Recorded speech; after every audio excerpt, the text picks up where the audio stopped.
The Way of Shadows by Brent Weeks, Chapter 63. Verdmeister Nefdada damned Roth Ursel for the 100th time of the day. Serving an eighthling of the God King was supposed to be an honor. Like all the God King's honors, this one came with strings attached. If an eighthling failed his earthen, his Verdmeister was punished with him, and obedience was required, total obedience, except in things that might displease the God King, which was why Neff was cursing. He wasn't precisely disobeying Roth, but he was undoing something the prince had begun. Something, in fact, that Roth believed he had accomplished. Something that it was taking all of Neff's abilities to stop. Mercifully, Roth had been too busy securing the castle and the city to ask where his Verdmeister was. Besides, he had 60 Meisters to command now, 3 of them Verdmeisters almost as powerful as Neff. If Roth had sent men after him, the small servants' room Neff had commandeered was isolated enough that they had never been able to find him. His work, his petty deceit and rebellion, and gamble for the God King's favor, lay stretched out on the bed. She was a beautiful girl. Not that the God King needed another beautiful girl, but she had spirit. Fiery, intelligent, and best of all, a widowed virgin bride and a princess. Janine Geyer was a prize indeed, a prize to crown the God King's harem, a prize Neff had snatched from the very jaws of death. Every Verdmeister, as old as he was, knew volumes about preserving life, of course. It was in their own self-interest as they grew old. But I am a genius. A genius. His plan had crystallized as Roth had ranted, meaningless words exploding from the boy like diarrhea. As usual, his cut had been fortunate. Just one side of the neck, not so deep that he cut the windpipe. Neff let her bleed until she was losing strength, then tickled a little tendril of magic against her diaphragm to push the air from her lungs. 2 more to close her eyes, a 4th to steal the wound on her neck, some quick movements to take attention away from her body so no one would notice that she was still breathing. And the girl had been his. He'd killed 7 serving girls looking for the right kind of blood for her. Sloppy work. He should have done better, but it had been enough. He'd decided to leave the scar and gave the princess a certain something, and as a finishing touch he found a girl in the city who looked like the princess and had her head mounted over the east gate with the rest of the royal families. If you got the right color of hair and styled it correctly, all you had to do was beat the face enough, and it could look like anyone's head. Still, he thought he'd done brilliant work, even if it had been exhausting. Tomorrow morning the God King would arrive, and he'd dispense either favor or punishment to Roth Ursel. Either way, Neff would prosper. Something made him pause before he went out the door. Something felt odd outside. He walked to his window, threw open the wooden shutters, no glass for the servants' rooms, and stared through the hole into the ghastly Cenarian statue garden. The Meisters had set up their camp there, figuring it to be a center of power. Verdmeister Gorel had always enjoyed thumbing his nose at the conqueror's country's gods and dead kings. It was pure play acting not to take rooms in the castle, but when the Meisters went to war, Gorel liked to show the God King that they were roughing it. Insufferable. A man climbed up onto one of the statues. Neff couldn't see his features clearly, but he certainly wasn't Caledorian. Sethi? What's a Sethi man with a sword doing climbing a statue in the middle of a war? A giant of a blacksmith with blond hair stood below him, looking around anxiously.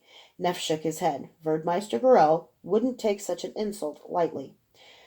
"Witches of the God King!" the man shouted, his voice booming, amplified a dozen times over with magic. A mage? "Witches of the false God King, hear me. Come to me. This day on this rock you will be shattered. Come and let your arrogance find its reward." Had he not spoken heresy, the witches might have let Verdmeister Gorel deal with him, but heresy would be stopped, must be stopped, instantly. Fully 30 Meisters drew on their ver. Neff's magical senses exploded. He lurched against the wall and collapsed. It felt like 1,000 demons were screaming in unison into each of his ears. Magic like a bonfire, like a second sun, exploded through the castle. Neff felt his ver tingling, burning as magic washed toward him. He hadn't been holding his ver, and that was surely the only thing that saved him. The power pouring through the castle was more magic than he'd ever imagined. More magic than the God King himself could wield. Specks of magic leapt up to meet it. The Meisters, Neff could tell, the Meisters who hadn't already been holding their ver, grabbed it. They might as well have been flies trying to extinguish a bonfire with the wind from their wings. The magic sought them out, wrapped around them, burned them to pillars of ash. He could feel the tendrils of their power snapping, bursting apart one by one. The conflagration was in the courtyard, in that odd Cenarian statue garden. Should Neff stay here and live? Did he dare go face that fire? What would this titan of a mage do if Neff dared to confront him? What would the God King do to him if he didn't? An odd, detached thought came to Kyler as he opened the last door and walked toward the throne room. That's why those guards outside the mall were nervous. They were bait. Now I am too. His next thought was of Durzo's creed. Life is empty. It was a creed Durzo himself had betrayed. An empty creed. It neither saved life nor made it better. For a wet boy, it made life safer because it obliterated his conscience. Or tried to. Durzo had tried to live that creed and had found himself too noble for it. Kyler wondered what had brought him to this. He was ready to die. Was it pride? Was it pride that he thought he could defy any odds? Was it duty to Durzo that he thought he had to pay back the debt of his life by saving Uli? Was it revenge that he hated Roth so much that he would die to kill him? Was it love? Love? I'm a fool. He felt something for Elaine, it was true, something intense and intoxicating and unreasonable. Maybe it was love. But what did he love? Elaine, or an image of her, glimpsed from afar, pieced together with the glue of assumption? Maybe it was just some last vestige of romanticism that had brought him here, some sludge left over from the stories of princes and heroes Lana Drake had read to him. Maybe he'd spent too long with people who believed in false virtues like valor and self-sacrifice that Durzo had tried to teach him to despise. Maybe he'd been infected. But why he was here really didn't matter. This was the right thing to do. He was worthless. If his empty life could ransom Elaine's life, then he would have accomplished something good. It would be the only thing he had ever done that he could be proud of, and if he gave Uli a chance too, so much the better. He'd have his own chance too, his chance at Roth. Kyler had gone into other fights feeling confident, but this was different. As he stepped into the short hall to the throne room, Kyler felt at peace. A high-pitched whine cut the air. The men who'd been standing in the room, looking at the door, adjusting their grips on their weapons. A magical alarm to tell them I'd arrived, then? They were Highlanders, of course. He'd expected that, but he hadn't expected 30. And there were witches. He'd expected that, too. But not 5. The doors at the dead end, where he lifted Elaine and Uli, banged open, and another 10 Highlanders poured in behind him. Taking a few quick steps, Kyler leapt into the throne room at the level of the floor, hoping to make it past the first attacks. The room was huge, the ivory and horn throne set above the seats of the assembly by 2 broad sets of 7 steps, separated by a flat landing. Roth sat in the throne, flanked by 2 witches. The others stood on the landing. The Highlanders were spread around the perimeter of the room. The leap took him past the whirling swords of 2 Highlanders who were cutting blindly at the air in front of the door, hoping to get lucky and hit the invisible wet boy. Drawing retribution from his back scabbard, Kyler rolled to his feet. A swarm of tiny hands appeared in the air as the witches chanted. The hands were looking for him, plucking at him. They seethed over the ground, leaping and clawing at each other as they groped for him. He jumped away, cutting at the hands, but his sword passed through them harmlessly. There was nothing for him to cut. They swarmed over him, and the hands thickened, strengthened, as 2 of the witches chanted in time with each other. Then, as the hands pulled him upright, Kyler felt something else seize him. He felt like a baby caught in giant's fingers. It tore at him, and he felt the Kakari's cloaking strip open. He let it go. It wouldn't do him much good to be partly invisible if he couldn't move. Well, this is glorious. In all the history of stupid men intentionally springing traps set for them, this was probably the lamest result ever. Kyler had hoped, expected, that he'd at least take a few guards with him, maybe a witch. 2 would have been nice. Durzo would be shaking his head in disgust. I know you'd come, Brent, Roth crowed from his throne. He hopped to his feet and waved to the witches. Kyler was lifted off his feet and shot forward, carried magically up the stairs and deposited on the landing below the throne. Brent? Gods, I sprang a trap that wasn't even set for me. The magic fingers tore away Kyler's mask. Kyler? Roth said, astonished. He burst out laughing. My prince, beware, a red-haired witch at Roth's right said. He has the Kakari. Roth slapped his hands together and laughed again, as if unable to believe his luck, and just in time. Oh, Kyler, if I were another man, I'd almost let you live. The witty riposte dried on Kyler's tongue, as he saw into Roth's eyes. If most of his debtors had a cupful of darkness in their souls, Roth had a river, boundless and bleak, a roaring, devouring darkness with a voice like thunder. Here was a man who hated all that was lovely. Captain, Roth said, "Where are the girl and the scarred wench?" One of the men who'd entered after Kyler said, "We've lost them, your majesty." "I'm disappointed, Captain," Roth said, but his voice was jubilant. "Unloose them." "Yes, your highness," the soldier said. He grabbed his 10 Highlanders and headed back into the hall. Roth turned back to Kyler. "Now," he said. "Dessert?" "Kyler, do you know how long I've been looking for you?" Kyler blinked and tore himself away, somehow shut his senses off to the evil in the man before him. He forced nonchalance into his voice. "Since I'm the man who's going to kill you, I guess, since you first looked into a mirror and realized just how damn ugly you are." Roth clapped his hands. "How droll. You know, Kyler, I feel like you've been in my shadow for years. Opposing everything I've done, stealing my Kakari really irritated me."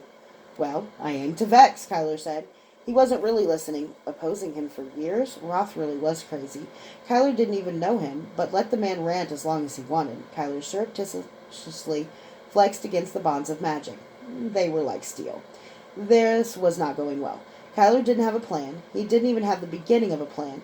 He didn't think that there was a plan that might have worked even if he'd been smart enough to think of it. The Caledonian soldiers had encircled him. The witches were watching him like vultures, their fur wiggling faintly, and Roth looked altogether far too pleased with himself. "And vex you do. You seem to turn up at the most inopportune moments. Just like that rash you picked up from the rent boys, huh?" "Oh, personality. Excellent. I haven't had a really satisfying kill since yesterday." "If you fell onto your sword, we'd all be satisfied." "You had your chance to kill me, Kyler," Roth shrugged. "You failed. But I didn't know you were a wet boy. I only got your real name yesterday, and killing you had to wait while I gained a kingdom for my father." "I won't hold it against you." "I had my chance." "So gracious in defeat. Did Durzo teach you that?" Kyler had no response. It was probably stupid at this point to feel irked that he seemed to have lost a point in the battle of wits. But then, if Kyler had been smarter, he wouldn't have been here in the first place. "I must say," Ross said, "I've not been impressed with this generation of wet boys. Hugh's apprentice was as much of a disappointment as you are. I mean, really. Durzo would have at least killed one of my men before we caught him. Don't you think? I'm afraid you're a poor shadow of your master, Kyler. By the way, where is he? It's not like him to have an inferior do a job that concerns him." "I killed him last night, for working for you." The prince clapped his hands with glee and giggled. "I think that's the most lovely thing I've ever heard. He betrayed me by saving you, and you betrayed him for working for me. Oh, Kyler." Roth came down the steps to stand in front of him. "If I could trust you damn wet boys, I'd hire you in a heartbeat. But you're too dangerous, and of course you've bonded my Kakari." Roth's witch shifted, obviously nervous to have Roth standing so close to Kyler. "Then what witch must know something I don't," Kyler thought. He couldn't move a muscle. He was totally helpless. Wait, that's it.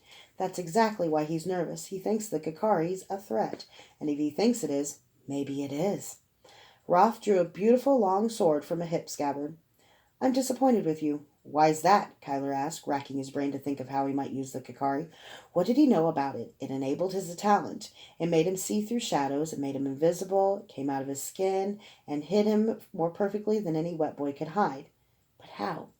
"I'd hoped this would be fun," Ross said. "I was going to tell you how hard you made my life. But you're like Blinch. You don't even care if you live or die." Roth raised the sword. "Sure I do," Kyler said, showing fear. "How hard have I made your life?" "Sorry, I'm not going to give you the satisfaction." "Oh, come on." "Not for me," Kyler said. "You know your father's meisters and soldiers are going to report everything they've seen and heard to him. Why not give them the story?" It was clumsy, but with his life on the line, it was harder to think quickly than he would have imagined. Roth paused, thinking. It was useless. The Kakari just did what it did. It had eaten a knife last night, for God's sake. There was no telling by what logic it operated. If any, it was just magic. Absorbs. Eats. That's what it does! He felt a huge jolt of power after it had absorbed the knife. The Devourer. Blint had called it the Devourer. He was close. Maybe. "Sorry," Ross says. "I don't perform for anyone. Not even you. This is just between us, Azoth." Roth handed his sword to the witch to his left and smoothed his long hair back over his ears. Except he didn't have ears. The left ear looked like it had been melted off. The right ear had been cut off. Azoth had been pushed to his knees in the middle of the boat shop. It had been hard to get Rat to come into the dark shop, but he'd done it. Now Rat's foot was squarely in the middle of the noose Azoth had laid on the floor, but Azoth couldn't move. He couldn't draw in a full breath. Rat was inches away, terrifying in his nakedness, giving an order.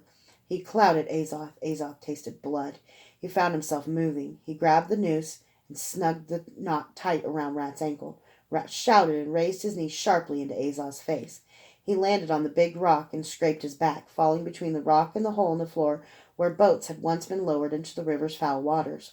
He scrambled and braced his thin arms against the rock, and lifting his eyes, expecting the other boy to already be on him. Rat looked at Azoth, at the hole, at the rock, at the rope, at his ankle. Azoth would never forget the look on Rat's eyes. It was terror. Then Rat lunged, and Azoth shoved the rock into the hole. The rope went tight, and Rat was pulled to the side in mid-lunge. He scrambled, grabbing for Azoth, missing, his fingers raking the rotting wooden floor as he slid and disappeared into the hole. There was a splash. But moments later, Azoth heard crying. He walked to the edge of the hole. Rat was hanging on by his fingertips, begging. It was impossible. Then Azoth saw that his rock had landed on one of the lattice-like support beams that held the shop up over the river. It was balanced precariously, but as long as Rat held tension on the rope, it wouldn't drag him into the depths. Azoth walked to Rat's pile of clothing and found his dagger. Rat was pleading, tears coursing down his pimply cheeks, but Azoth heard only the roar of blood in his ears. He squatted by Rat, careful but fearless. Even now, Rat's arms were shaking from holding his weight. He was too fat to hold himself for long, too fat to let go with one hand and grab Azoth. With a quick motion, Azoth grabbed his ear and sliced it off. Rat screamed and let go. His body hit the rock, dislodged it. The last thing Azoth saw was his terrified face as he was pulled under the water. Then even that was obscured by his hands churning, reaching for something, anything, finding nothing. Azoth waited and then staggered away. The pimples were gone. He'd grown a beard to cover the few pits they'd left. The build was right, though he'd lost weight since he'd left the Warrens. But that jaggedly cut ear and his eyes. Gods, how didn't I notice those dead eyes? The eyes were the same. Rat, Kyler breathed. His plan burst into 1,000 shards. His heart stopped. He felt like a child again, waiting in line for Rat to beat him. Too cowardly to do anything but weep. I'm dead, right? Funny. That's what they told me about you. Roth shook his head, but his voice was low. This was just from him. This was just for him. Neff burned off my other ear to punish me for what you did. You cost me 3 years, Azoth. 3 years before I became a guildhead again. I held my breath for... Gods, it seemed like forever working at the knot you tied on my ankle, bleeding my life out into the filthy water until Neff finally pulled me out. He watched the whole thing, said he was debating letting me die. Neff had to kill one of my bigs, you remember Roth, don't you? And put him in my place before your master came. I had to move to some shitty guild on the opposite side of the Warrens and start all over. You almost made me fail my father. He was shaking with rage. He exposed his melted ear again. This was the least of my punishments, and then you conveniently died. I never believed it, Azoth. I knew you were out there just waiting for me. Believe me, if I had time, I would torture you for years. I would push you to the end of human endurance and beyond. I'd heal you just to make you hurt again. He closed his eyes and lowered his voice once more. But I don't have that luxury. If I leave you alive, my father might come up with other plans for you. He might do something else with the Kakari. I paid for that Kakari, and I intend to bond it immediately. He smiled grimly. Any last words? Kyler had lost his focus, gotten distracted. Fear and horror had made his mind wander from the puzzle, when nothing should have been as important. Jerzo had taught him better. Fear was to be acknowledged, then ignored. Where had he been? Devourer. Magic. Shit, he said, not realizing he spoke aloud. Roth raised an eyebrow. Boring, but accurate enough. His grip turned on his sword, and his shoulder rolled back. The blade was coming up. The man was going to cut his head off. Everything in Kyler cried out for help. A boom sounded somewhere below the range of human hearing, but Kyler felt it wallop his stomach like a thunder crack. His vision went blue-white with magic. He could see the magic streaming through the air as fast as an arrow, a wall of magic. The castle itself rocked and everyone fell. Everywhere he looked, Kyler saw the same stunned looks. Roth was sprawled on the stairs, his sword still in hand, mouth wide. Kyler suddenly felt one of the magic bonds holding him snap. He looked toward the others and saw that the magic It looked like a storm of blue-white rain falling sideways, flying invisibly through walls and people, was spattering against the bonds, collecting around them. The bonds were as black as the witch's fur, and the blue magic hissed and spat whenever it touched the black. Then the blue magic latched onto the witch's magic and roared up the black tendrils like wildfire, climbing a hill to the witches holding them. Shrieks burst from three of the witches, and the bonds holding Kyler disappeared as three living blue torches lit the room.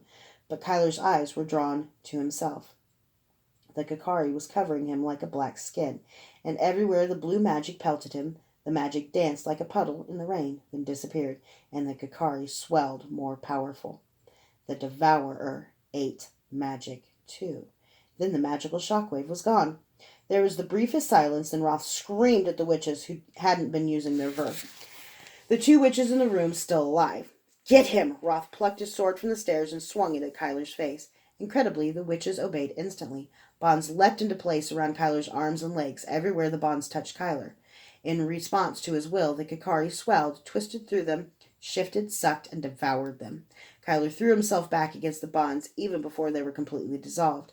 He burst through them with all the strength of his talent as Roth's sword slashed the air inches from his throat. He tore through the shriveling bonds and flew back clumsily, his feet tearing free, last tripping him. He twisted in air and threw a knife with his offhand. The soldier grunted and hit the floor. Kyler landed below the second flight of steps, flat on his back. The impact knocked the wind out of him, but even as he slid across the floor, his sword was moving. Highlander stood to the left and right of him, and his sword flashed twice, cutting their boots and ankles on either side of him. 3 Highlanders had fallen, but others were already attacking. Kyler flipped to his feet, over his head, and stood, gasping, but ready to fight.